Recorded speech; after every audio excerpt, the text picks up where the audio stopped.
Hello friends, आप लोग गुरुकुल में आप सभी का बहुत बहुत स्वागत है। आज की वीडियो हम जो नेक्स्ट तीसरा पार्ट है आज जो है सौरमंडल में पृथ्वी भूगोल का।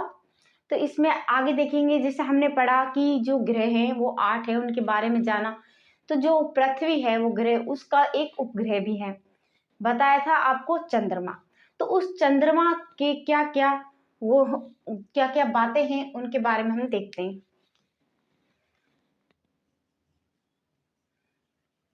चंद्रमा, जिसे हम क्या कहते हैं, मून।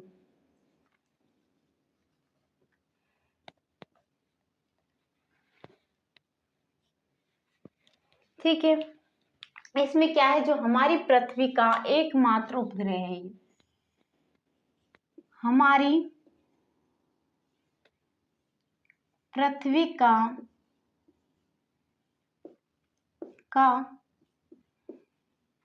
एकमात्र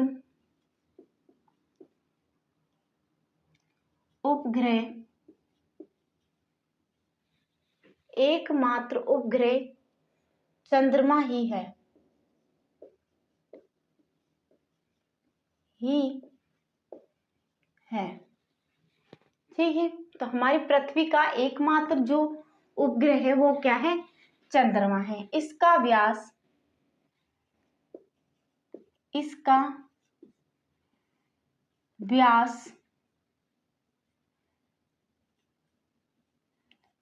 व्यास पृथ्वी के व्यास का केवल 1/4 है। ठीक है, जो हमारी पृथ्वी का क्या है, 1/4 भाग ही क्या है, चंद्रमा है। आगे देखेंगे इसमें ये पृथ्वी का या पृथ्वी से लगभग कितनी दूरी पर है, ये पृथ्वी से का एक से लगभग 3,84,000 किलोमीटर दूर स्थित है। जो चंद्रमा है वो 3,84,000 दूर है हमारी पृथ्वी से। ठीक है, आगे देखेंगे लगभग इतने ही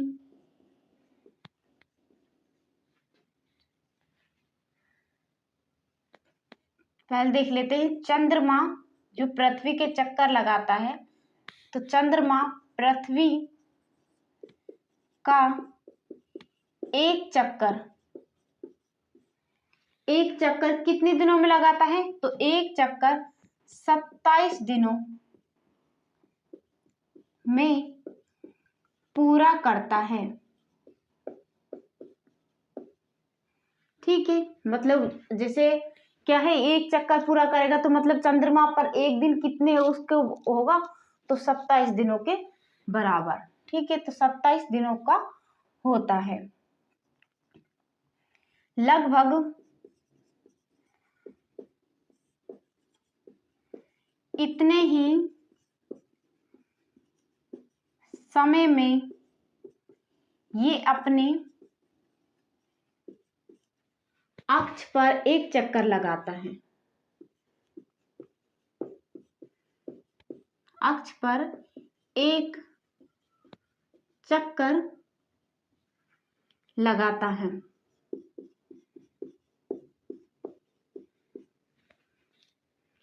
क्या लगाता है, एक चक्कर लगाता है। कैसे, अब अक्ष किसे कहते हैं, जैसे हम एक ग्लोब को देखते हैं, ग्लोब कुछ जिसको घुमाएंगे, इसको एक तरीके से कैसे घुमाते हैं, इस तरीके से घुमाएंगे तो ये अपने अक्ष पे ही घूमेगा। जो ये क्या है, ये है क्या है, अक्ष कहलाता है। ठीक है, ये क्या है, अक्ष है। तो ये अपने अक्ष पर ही घूमेगा। ऐसे ही जो चंद्रमा है वो अपने अक्ष पर ही घूमता है। इसके बारे में हम आगे पढ़ेंगे जब हम अक्षांश व दशांतर पढ़ेंगे। अक्ष पर एक चक्कर लगाता है। ठीक है, आगे देखेंगे।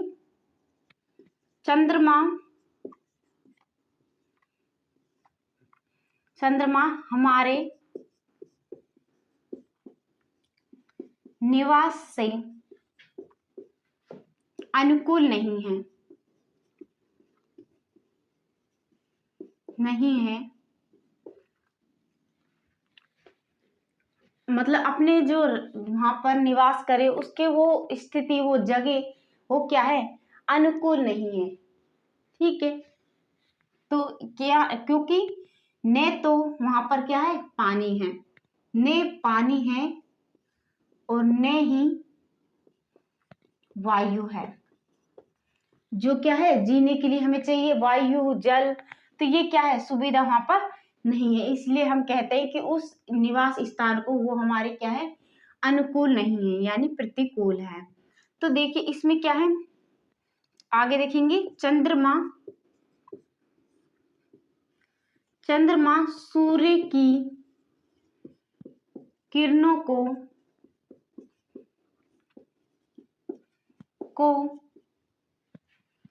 पृथ्वी पर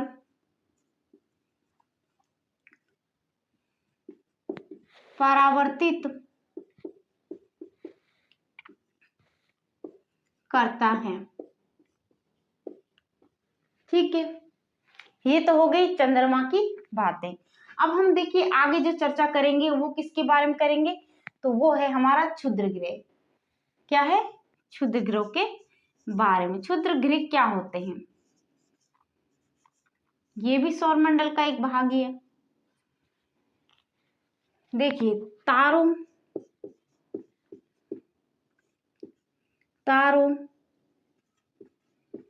ग्रहों तथा उपग्रहों के अतिरिक्त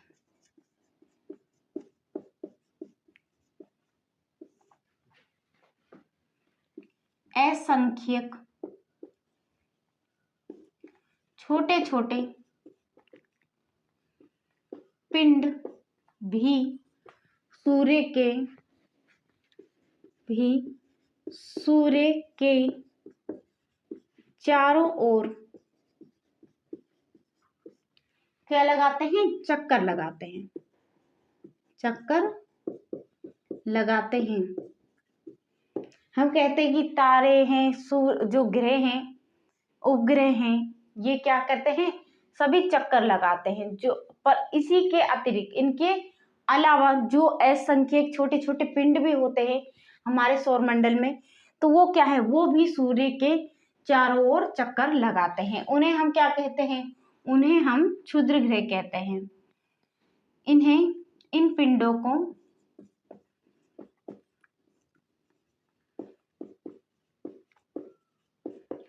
क्षुद्र ग्रह कहते हैं। ये आकार में ग्रहों से छोटे होते हैं। जो ग्रह हैं उन सभी से क्या है, ये क्षुद्र ग्रह छोटे होते हैं। छोटे तथा क्या होते हैं, छोटे, और उल्का पिंड होते हैं उनसे थोड़े बड़े होते हैं। उल्का पिंडों से बड़े होते हैं। तो हमें क्या याद रखना है, ये ग्रहों से क्या होते हैं, छोटे होते हैं, और उल्का पिंडों से बड़े होते हैं। ठीक है, उल्का पिंड से तो क्या होंगे, बड़े, और ग्रहों से छोटे क्या होते हैं, क्षुद्र ग्रह कहलाते हैं। ऐसे होते हैं जो। फिर यह है कि ये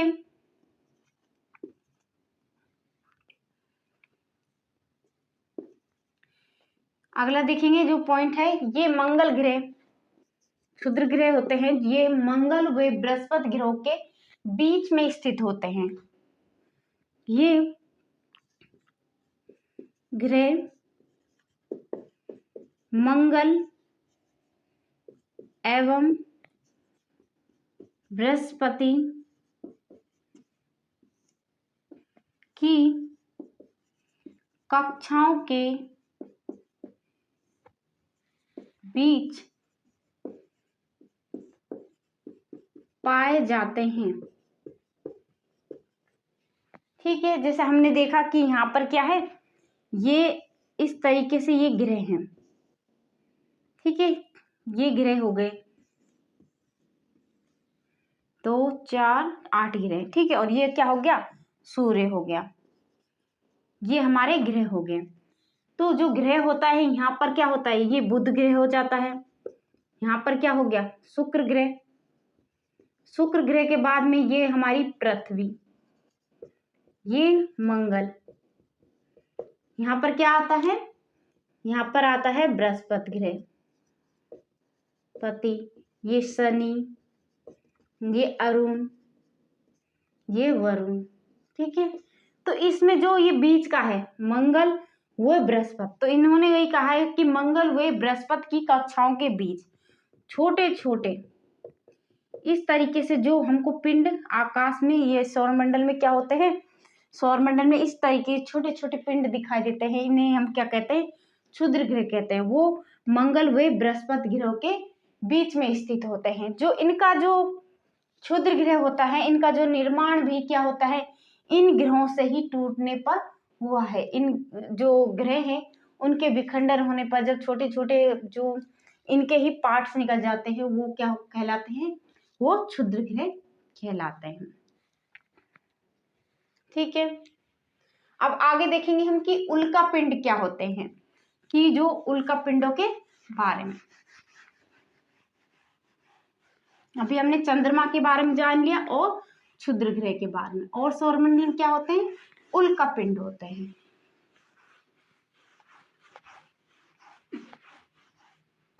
देखिए उल्का पिंड है, उल्का पिंड। देखिए उल्का पिंड आकाश में कभी कभी एक ओर से कुछ ऐसा पिंड सा हमको पृथ्वी पर आता हुआ दिखता है। तो उसी के बारे में हम देखेंगे कि उल्का पिंड क्या है। तो देखिए आकाश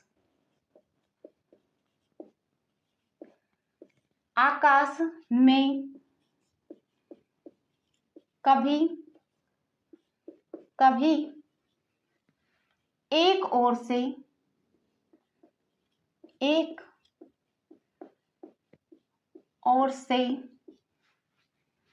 यानी दूसरी एक ओर से या दूसरी ओर से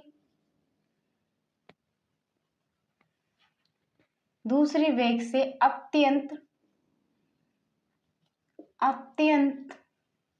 वेग से आते हुए आकाश में कभी कभी एक ओर से दूसरी ओर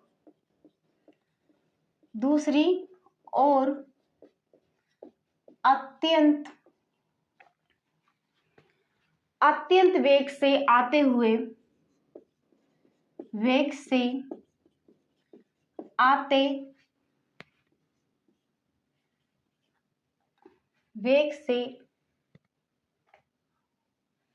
आते हुए या कह सकते हैं पृथ्वी पर गिरते हुए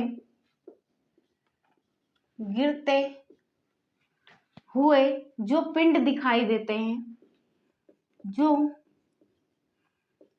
पिंड दिखाई देते हैं उन्हें हम क्या कहते हैं, उल्का कहते हैं। क्या कहते हैं, उन्हें हम उल्का कहते हैं, यानी उल्का पिंड है। कई बार इसको हम दूसरे भाषा में जैसे कहते हैं ना, टूटता हुआ तारा।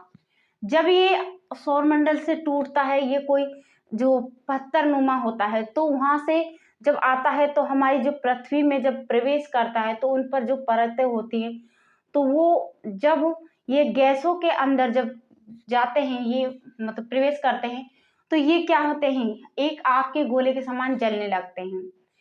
तो जब ये जलने लगते हैं तो कुछ पिंड होते हैं तो वहीं पर ही समाप्त हो जाते हैं। जो स्तर होते हैं हमारे क्षुद्र ग्रह से पहले पहले ही खत्म हो जाते हैं। लेकिन कोई बड़े आकार का होता है वो वहां पर समाप्त नहीं होता, तो क्या होता है, वो एक पिंड के रूप में हमारी पृथ्वी पर गिर जाता है। ठीक है, वो क्या है, टूटता तारा नहीं होता, बल्कि वो क्या होती है, उल्का पिंड होते हैं। ठीक है, आगे देखेंगे हम इसमें कि खुले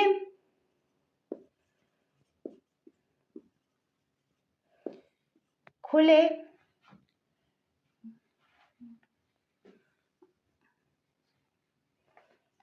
उल्काओं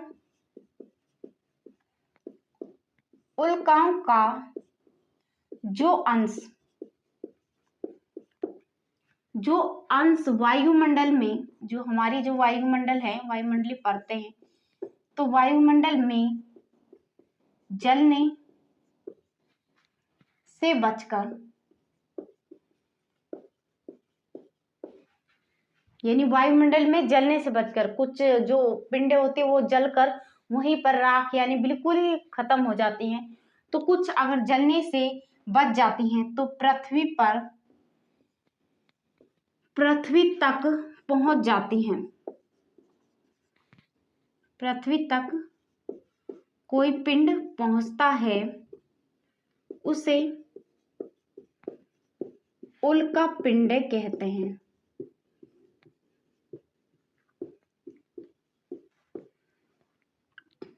नेक्स्ट बिंदु है खुले आकाश में। ठीक है, आकाश में एक ओर से दूसरी ओर तक फैली चौड़ी सफेद पट्टी। ठीक है, खुले आकाश में एक ओर से दूसरी ओर फैली चौड़ी सफेद पट्टी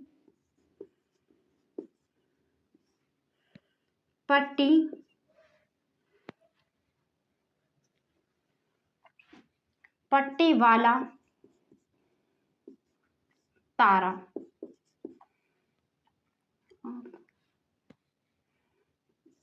तारों का समूह यह पट्टी आकाशगंगा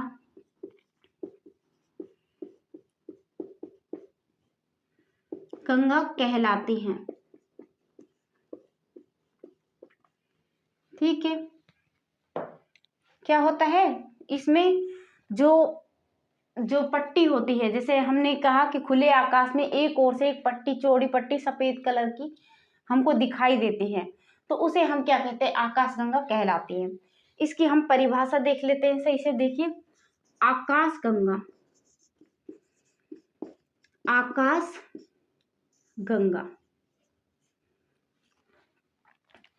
आकाशगंगा किसे कहते हैं, देख, करोड़ों तारों, बादलों वो गैसों की ऐसी प्रणाली जिसे हम क्या कहेंगे, आकाशगंगा कहेंगे। ठीक है, ये इनसे ही क्या बनती है, आकाशगंगा बनती है, करोड़ों तारों से, बादलों से, गैसों से। तो करोड़ों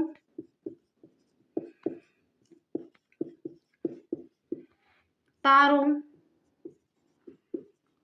बादलों तथा गैसों की एक प्रणाली है और इस प्रकार की लाखों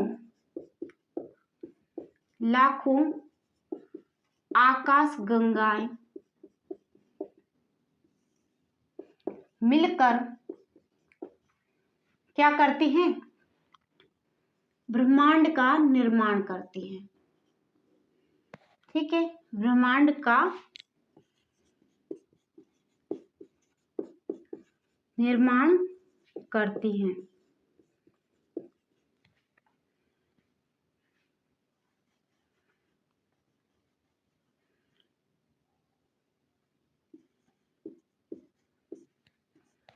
देखिए इसमें हम इसको कह सकते हैं कि ब्रह्मांड।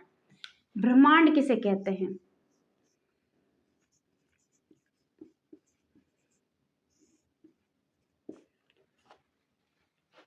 आकाशगंगा तो उसे कहते हैं जिसमें करोड़ों तारे, बादलों, गैसों की ऐसी प्रणाली या समूह होता है, जिसमें हम आकाशगंगा कहते हैं। अब देखिए ब्रह्मांड इस प्रकार की लाखों आकाशगंगा है। एक आकाशगंगा में नहीं बल्कि करोड़ों लाखों आकाशगंगा मिलकर ब्रह्मांड का निर्माण करती हैं। ठीक है, अब हम जानते हैं कि मानव निर्मित उपग्रह।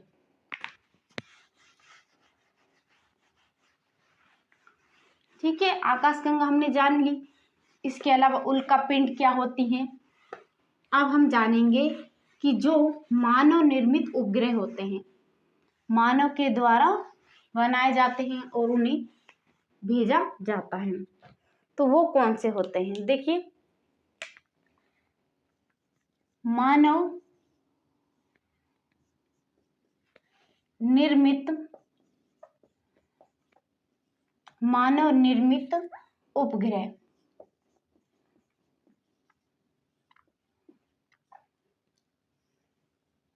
ठीक है, मानव निर्मित उपग्रह कहलाते हैं ये, जिन्हें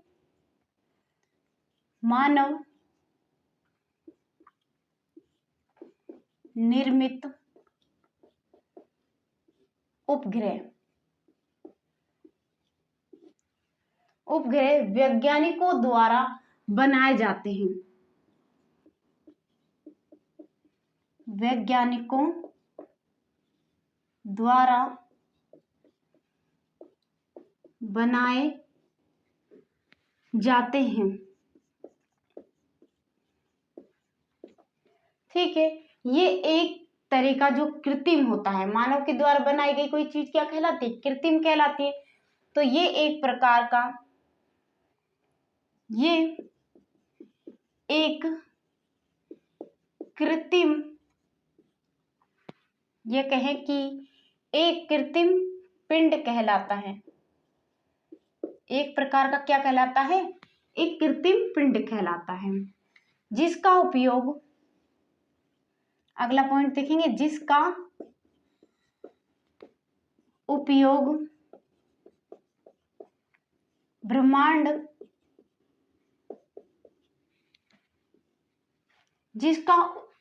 ब्रह्मांड के बारे में जानकारी, ज्यादा से ज्यादा हम जानकारी प्राप्त कर सके हमारे ब्रह्मांड में क्या क्या चीज है, तो उनके लिए हम क्या बनाते हैं? जो वैज्ञानिकों द्वारा वो बनाए जाते हैं, कृत्रिम उपग्रह बनाए जाते हैं।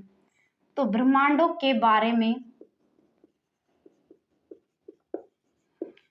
में जानकारी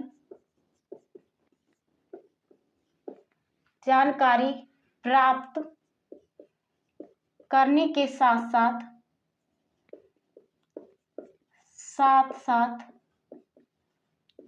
पृथ्वी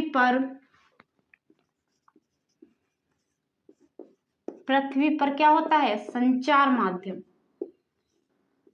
ये ज्यादा से ज्यादा जानकारी तो देते ही हैं कृत्रिम उपग्रह, इसके अलावा ये हमारी पृथ्वी पर जो संचार माध्यम है उसको बनाए रखते हैं।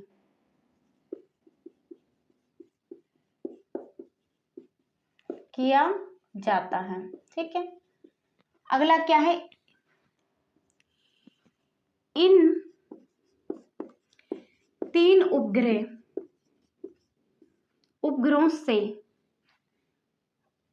उपग्रहों को रॉकेट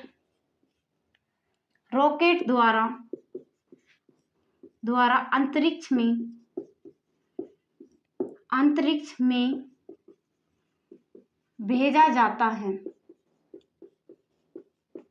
ठीक है, ये तीन प्रकार के ऐसे उपग्रह हैं जिनको रॉकेट के द्वारा, ठीक है, रॉकेट के द्वारा अंतरिक्ष में भेजा जाता है। तो देखिए ये कौन से हैं? तो एवं पृथ्वी की कक्षाओं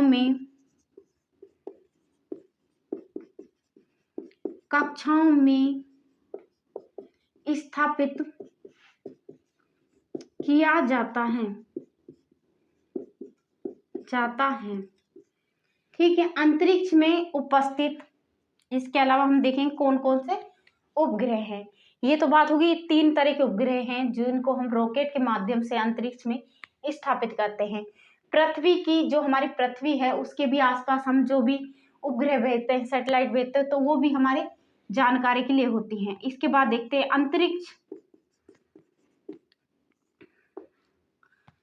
अंतरिक्ष में उपस्थित कुछ भारतीय उपग्रह हैं। उपग्रहों के उदाहरण, देखिए उपग्रह के उदाहरण देख लेते हैं कौन कौन से हैं। एक है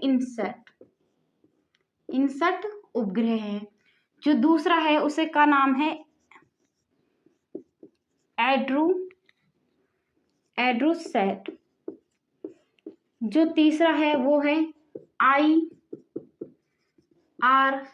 IRS इत्यादि। इसके अलावा भी है, लेकिन ये क्या है, भारत के उपग्रह इनसैट, एड्रोस और IRS। इसके अलावा इन्हें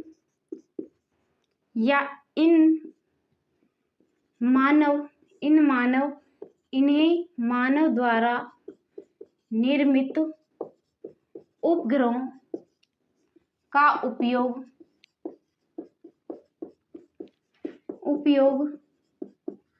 रेडियो, टेलीविजन, मोबाइल इंटरसेट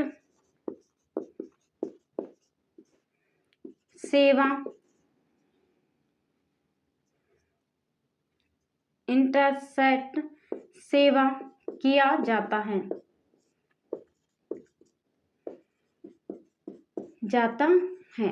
ठीक है। इसके बारे में हमने जान लिया कि मानव निर्मित जो उपग्रह हैं वैज्ञानिक द्वारा बनाए जाते हैं और इनकी जानकारी के लिए ये स्थापित किया जाता है। अगर आप सभी को ये वीडियो अच्छा लगे तो इसे लाइक, शेयर और सब्सक्राइब करें।